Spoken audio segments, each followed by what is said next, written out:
Edmund Lincoln Anderson was an American comedian and actor. Anderson got his start in show business as a teenager on the vaudeville circuit. In the early 1930s, he transitioned into films and radio. In 1937, he began his most famous role of Rochester Van Jones, usually known simply as Rochester, the valet of Jack Benny, on his radio show The Jack Benny Program. Anderson became the first African-American to have a regular role on a nationwide radio program. When the series moved to television, Anderson continued in the role until the series ended in 1965. After the series ended, Anderson remained active with guest-starring roles on television and voice work in animated series. He was also an avid horse racing fan who owned several race horses and worked as a horse trainer at the Hollywood Park racetrack. Anderson was married twice and had 4 children. He died of heart disease in February 1977 at the age of 71. Early life. Anderson was born in Oakland, California. His father, Big Ed Anderson, was a minstrel performer, while his mother, Ella May, had been a tightrope walker until her career was ended by a fall. He described himself as being a descendant of slaves who were able to leave the South during the Civil War through the Underground Railroad.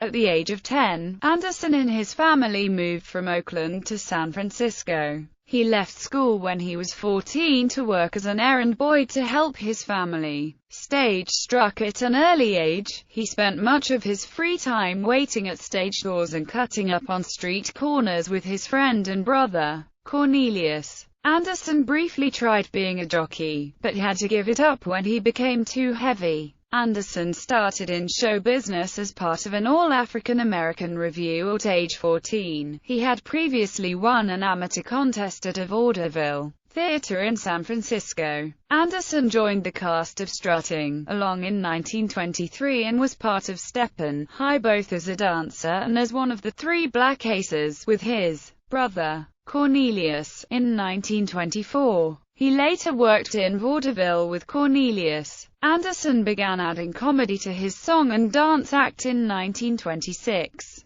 During one of his vaudeville tours to the East Coast, Anderson first met Jack Benny. The men only exchanged greetings and shook hands. Anderson's vocal cords were ruptured when he was a youngster selling newspapers in San Francisco. The newsboys believed those who were able to shout the loudest sold the most papers. The permanent damage done to his vocal cords left him with the gravel voice familiar to both radio listeners and television viewers over a course of more than 20 years. Anderson was also a dancer and got his show business start in this way, but it was his uniquely recognizable voice that brought him to stardom.